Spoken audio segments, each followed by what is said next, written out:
नमस्कार। Singapore event में कुछ ऐसे लोग आए थे जो सिर्फ मुझे पैसा बोलता है ऐसे जानते हैं। वे पैसा बोलता है कि सब्सक्राइबर्स हैं। मुझे बहुत खुशी हुआ। अगली इवेंट मैं अबू धाबी में कर रहा हूँ। जो भी एमिरेट्स में रहते हैं और पैसा बोलता है कि सब्सक्राइबर्स हैं और मुझे मिलना चाहते हैं, मैं उनसे मिलने के लिए तैयार हूँ और खुश भी हो जाऊँगा। अगर इनफ लोग आते हैं तो हम सेपरेटली इंग्लिश या हिंदी में इवेंट करेंगे। अगर आप मुझसे मिलना चाहते हैं अबू धाबी में तो नीचे दिए व्हाट्सएप नंबर या ईमेल में मुझसे संपर्क करें। मेरे टीम से कोई आपसे संपर्क करेगा। नमस्कार, फिर पैसा बोलता है में आपका स्वागत है। मैं आनंद श्रीनिवासन। आज पटाखे चल रहे हैं दलाल स्ट्रीट में। कल वॉल स्ट्रीट में भी पटाखे चले। S&P 500 एक नया न्यू रिकॉर्ड कायम किया और वहीं क्लोज भी हुआ। एनवीडिया 5% ऊपर क्लोज हुई। सारे स्टॉक्स ऊपर हुई। फिलाडेल्फिया स्टॉक एक्सचेंज की सेमीकंडक्टर इंडेक्स बहुत ऊपर 3.8% ऊपर गई। सारा जो मार्केट था ऊपर चला गया। कल बॉन्ड मार्केट में भी बॉन्ड्स ऊपर गई। सारे मार्केट्स बहुत अच्छे तरफ से परफॉर्म की है। ये सब इस खुशी में है कि फेड ने 50 पॉइंट्स मार्केट में इंटरेस्ट रेट कट कर ली है। 14 महीने के बाद ये पहले बार ऐसा हुआ है। सोने पे सुहागा क्या हुआ? बैंक ऑफ जापान ने इंटरेस्ट रेट्स वहीं रखा, उन्होंने बढ़ाया नहीं। अगर बढ़ाते तो येन और ज़्यादा ऊपर जाता और निकी में करेक्शन आता, लेकिन ऐसा कुछ नहीं हुआ तो रेट्स वैसे ही छोड़ दिया। टोक्यो में वो कसूरू यूएडा ने ऐसे ही छोड़ दिया। इसके कारण में सारे मार्केट्स बहुत खुशी के लहर से ऊपर जा रहे हैं। कल मार्केट ऊपर 231 पॉइंट ऊपर ओपन हुआ। उसके बाद भारी करेक्शन हुआ। निफ्टी मार्जिनली पॉजिटिव क्लोज हुआ, लेकिन हमारे सारे पटाखे की स्टॉक में कंसिडर करने के लिए आपको अपॉर्चुनिटी मिला। आज निफ्टी 300 पॉइंट ऊपर है। बैंक निफ्टी 450 पॉइंट ऊपर है। सोने के दाम में 6,885 रुपया चेन्नई में और बॉम्बे में 6,950 रुपया 22 कैरेट गोल्ड ट्रेड हो रहा है। यही ओपनिंग न्यूज़ है। आज सोने को अभी भी आप कंसिडर कर सकते हो। सोने के दाम में लगातार बढ़ोतरी आएगी।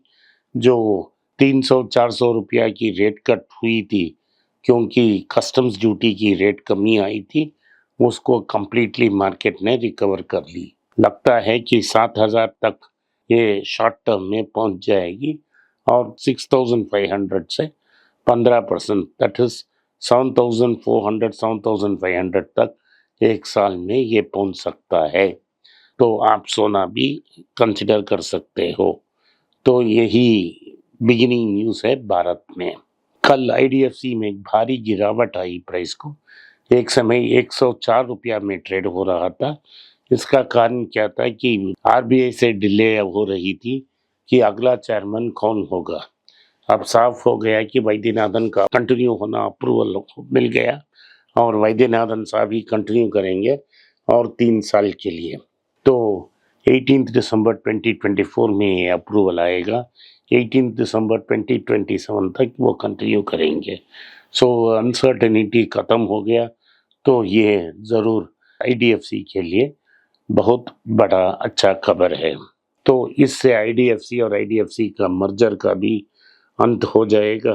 तो इन सबको मिला के हमको ये भी पता होना चाहिए कि जब उन्होंने फर्स्ट कैपिटल को IDFC से मर्ज किया, जो वादा उन्होंने किया था नया IDFC फर्स्ट बैंक को, उन्होंने सारे वादे पूरे कर लिए हैं। इसके बावजूद मार्केट में उनको अच्छा रिजल्ट्स नहीं दिया है। Price to book IDFC bank का 1.6 है। सारी नए जनरेशन प्राइवेट सेक्टर बैंक की प्राइस टू बुक 2.6 है। सो लगभग 40 रुपया शॉर्ट टर्म में मार्केट गेन हो सकती है। लेकिन ये gap between old and new private sector banks and IDFC को क्लोज करने के लिए बहुत दिन लग सकते हैं। लेकिन शॉर्ट टर्म में भी 110 से 120 दाने की चांसेस हैं। तो ये रहा IDFC बैंक के बारे में न्यूज़। भारत के सॉफ्ट ड्रिंक मार्केट में एक तहलका मच रहा है। कैंपा कोला फिर से वापस आ चुका है। सदर्न मार्केट्स में बहुत कंसंट्रेट कर रहे हैं।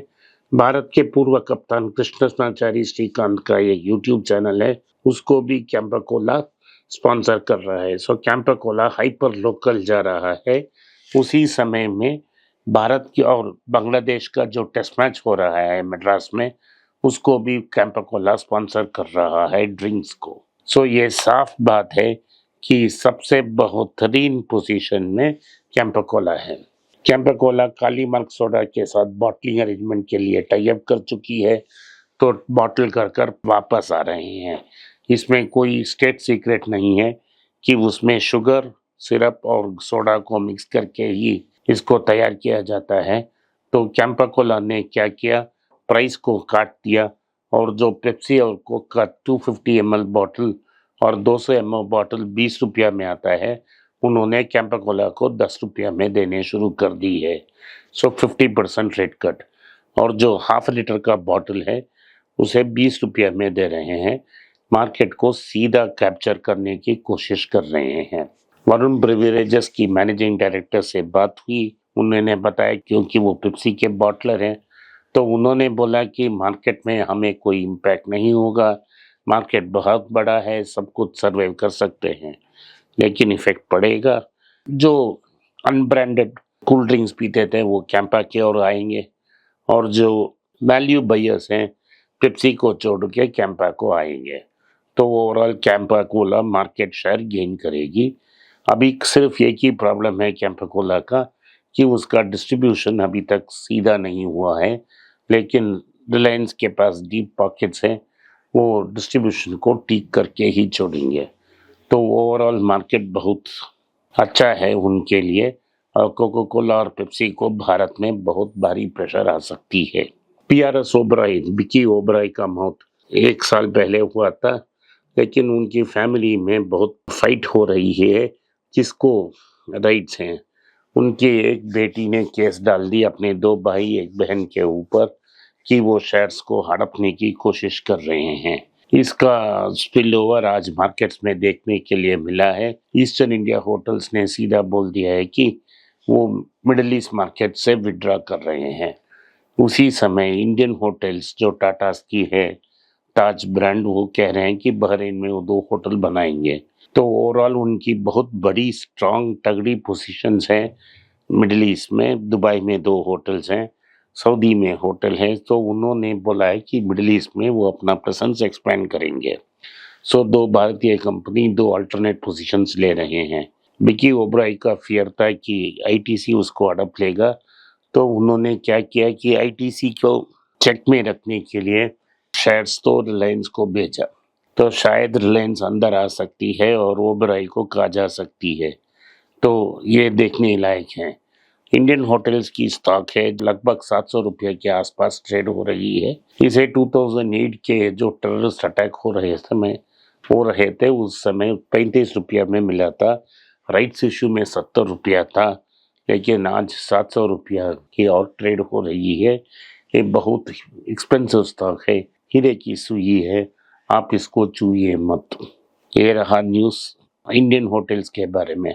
बजाज ऑटो की राजीव बजाज ने सीएनबीसी टीवी की टीम को एक इंटरव्यू दी, जहां उन्होंने बोला कि उनकी stocks Bajaj auto highly undervalued है, लगभग 20,000 तक जा सकती है।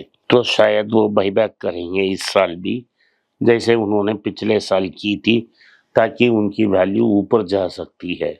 बजाज हाउसिंग फाइनेंस उन्हीं की कंपनी है और उनके भाई चलाते हैं संजीव बजाज, वहाँ बहुत बड़ा सक्सेस उनको मिला है। ये सारे कंपनियां का होल्डिंग कंपनी बजाज होल्डिंग्स है, आपको डिस्काउंट में मिल जाएगा वो कंपनी। तो ये रहा बजाज ऑटो के बारे में न्यूज़। और सीधी बात है कि बजाज ऑटो अपनी इलेक्ट्रिक 2 व्हीलर को लगभग 20,000 स्कूटर हर महीने बेच रहे हैं, मार्केट शेयर गेन कर रहे हैं और अगली 1-2 महीने में वो नंबर 1 इलेक्ट्रिक 2 व्हीलर कंपनी बन जाएंगे, ओला को पीछे छोड़ के। आज के लिए इतना ही। अपने इस पॉडकास्ट को सुना, इसके लिए मैं आपका आभारी हूँ। हो सके तो इस वीडियो को लाइक कीजिए, चैनल को सब्सक्राइब कीजिए और बेल नोटिफिकेशन दबाएं। इस वीडियो को अपने दोस्त और रिश्तेदार के पास भेजें और उनको देखने की आग्रह करें। नमस्कार, धन्यवाद, जय हिंद।